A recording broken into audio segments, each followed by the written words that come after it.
A plane falls out of the sky over the Mediterranean Sea and crashes into the water. A one-eyed, one-handed man swims to the shore, dazed and alone. He is 61 years old. By now, moments like this are almost routine for him. This is not his first brush with death. It will not be his last.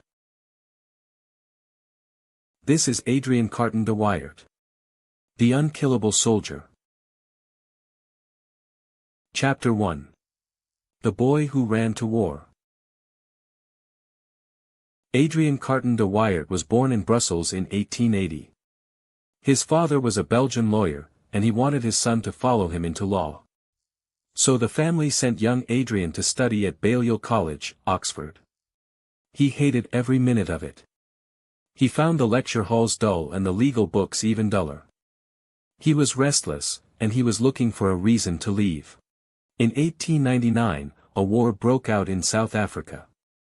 Adrian was 20 years old, and he saw his chance. He dropped out of Oxford and ran off to join the fight. He lied about his age. He also lied about his nationality, since he was still Belgian, not British. He called himself simply Trooper Carton. In his very first battle, he was shot in the stomach and groin. It was the first wound of a very long career, though nobody knew that yet. His father was furious, but he let his son stay in uniform. Once he recovered, Adrian was commissioned as an officer and sent to serve in India, far from any battlefield.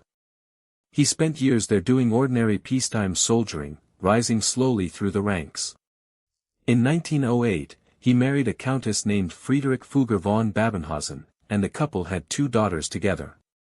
On paper, it looked like a quiet, settled life. It was not going to stay that way for long.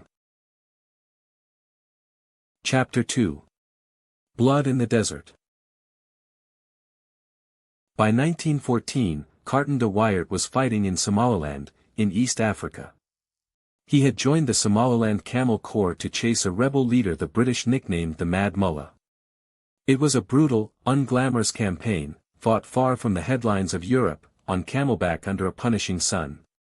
During one battle, at a place called Shimberberis, he was shot twice in the face at close range. The bullets destroyed his left eye and tore off part of his ear. For a while, doctors were not even sure he would survive the journey back to a hospital. He did survive, but he would carry the scars, and the missing eye, for the rest of his life. Doctors fitted him with a glass eye to replace the one he lost. He hated it. On the way home from the hospital, he rolled down a taxi window. He threw the glass eye into the street. From then on, he wore a simple black eye patch instead. It became the detail people remembered most about him. He later said losing the eye felt like a strange kind of luck. It sent him back to Europe, right as a bigger war was about to begin. He was determined to be part of it. For his service in Somaliland, he was awarded the Distinguished Service Order. It is one of Britain's most respected medals for gallantry. Chapter 3. The Somme and the Cross. In 1915, on the Western Front, a German shell shattered Carton de Wiart's left hand. 2 of his fingers hung on by threads, barely attached. A doctor at the field hospital looked at the damage and refused to amputate them. He thought they might heal on their own. Carton de Wiart did not agree, and he did not wait for a second opinion. He simply tore the ruined fingers off himself. The rest of the hand was properly amputated not long after. He was fitted with an empty sleeve to match his eye patch. In July 1916, he commanded the 8th Battalion of the Gloucestershire Regiment. They fought at La Boisselle, part of the Battle of the Somme. It was one of the deadliest battles in human history. 3 other battalion commanders fighting near him were killed within hours of each other. Carton de Wiart took charge of their men too, on top of his own battalion. He held the newly captured ground under constant shell fire. He moved between positions and refused to fall back, even as the ground around him was cratered and burning. With only one working hand, he pulled grenade pins with his teeth and threw the grenades at the enemy himself. During the same fighting, he was shot clean through the skull and through the ankle, and he kept commanding anyway. For his courage at the Somme, he was awarded the Victoria Cross, Britain's highest medal for bravery. The official citation praised his dauntless courage under fire. His men later said it felt as though ordinary danger simply did not apply to him. He kept fighting in the brutal battles that followed. At Arras, he was wounded in the ear. At Passchendaele, shrapnel tore into his hip. At Cambrai, he was shot in the leg. By the end of World War I, he had been shot 8 separate times. He had also lost an eye and a hand. He later wrote a simple, startling line about the whole experience. Frankly, he said, he had enjoyed the war. None of this slowed his career down. Despite the missing eye and hand, he kept being promoted. He rose to temporary brigadier general. Just 3 days before the armistice in November 1918, he was given command of an entire brigade. Belgium awarded him the Order of the Crown and the Croix de Guerre. Britain made him a companion of the Order of St. Michael and St. George. He had gone from an underage runaway trooper to one of the most decorated officers in the British Army. It had taken him less than 20 years. Before we move on to the next chapter, if you're enjoying this, please like the video, follow so you don't miss future videos, and turn on notifications. Chapter 4. Poland between two wars. After World War I ended, Carton de Wiart was sent to Poland with a British military mission. Poland was fighting a war of its own, against Soviet Russia. The mission's job was to observe and advise. He met the Polish leader Marshal Józef Pilsudski. He also met the famous pianist Ignacy Paderewski, who was Poland's prime minister at the time. He even met a cardinal named Achille Ratti, who would later become Pope Pius XI. He helped arrange the safe evacuation of Vatican diplomats from the fighting.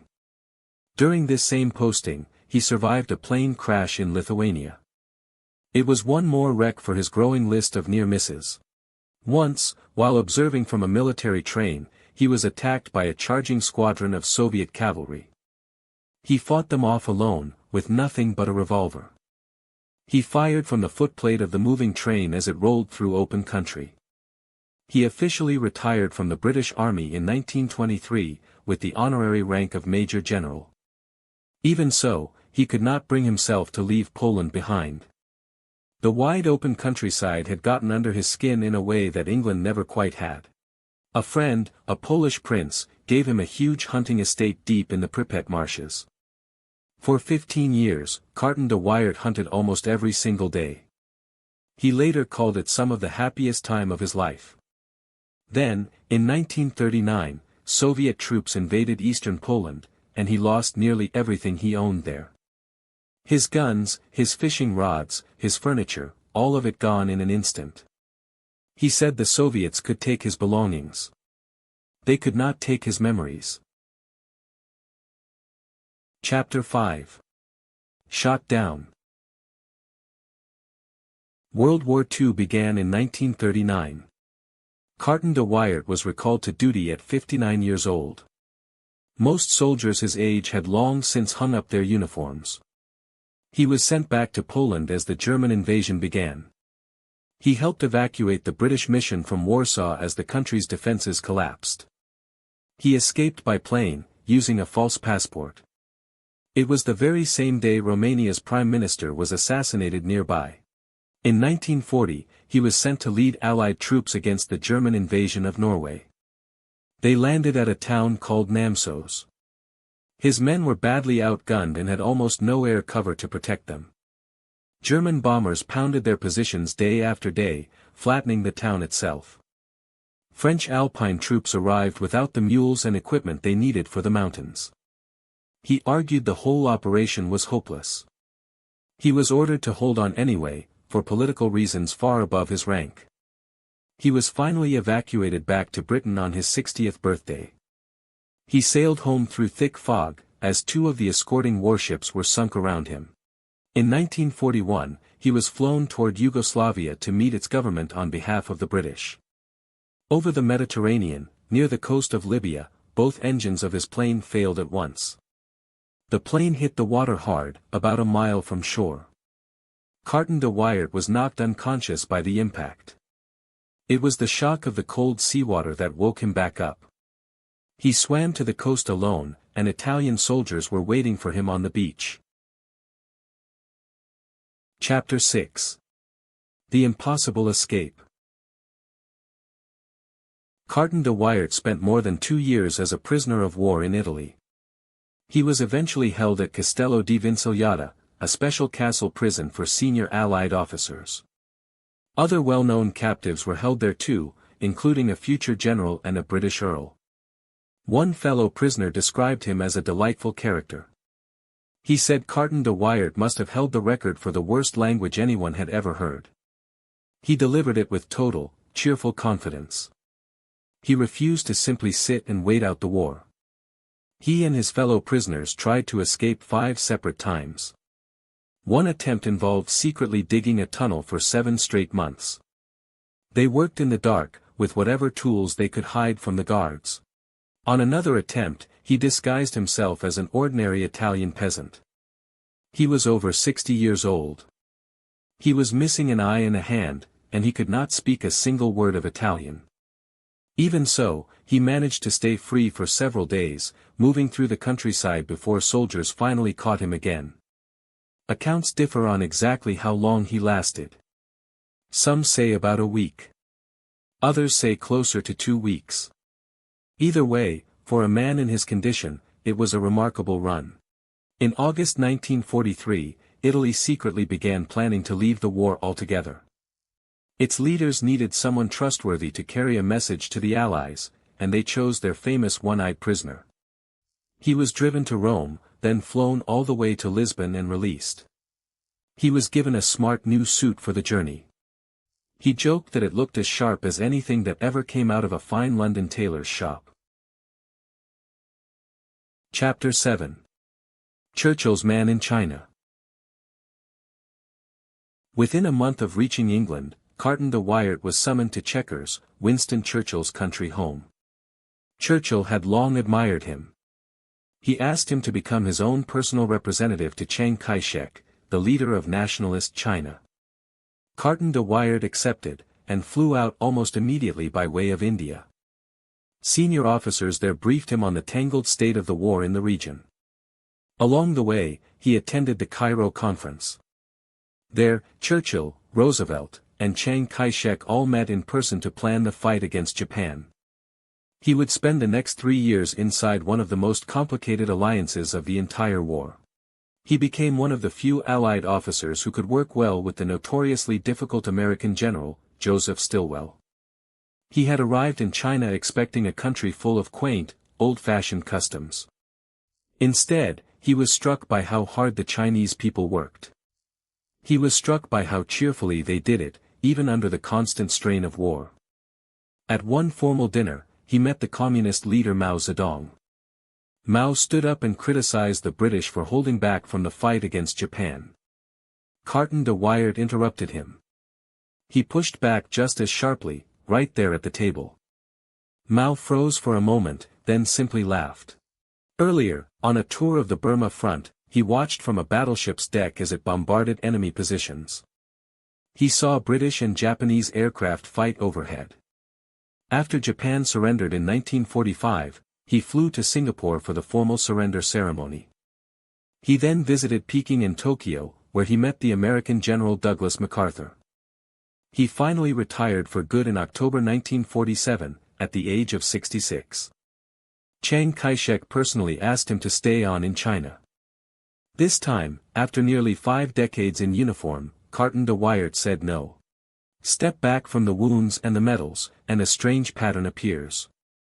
Wars are full of people who survive by pure luck, once, maybe twice. Carton de Wiart survived across 3 wars and nearly half a century. It was as if the odds simply refused to catch up with him. Writers even used him as inspiration for fictional characters. The truth already sounded too dramatic to be real. His story is a reminder that history is not only shaped by grand strategy and famous names.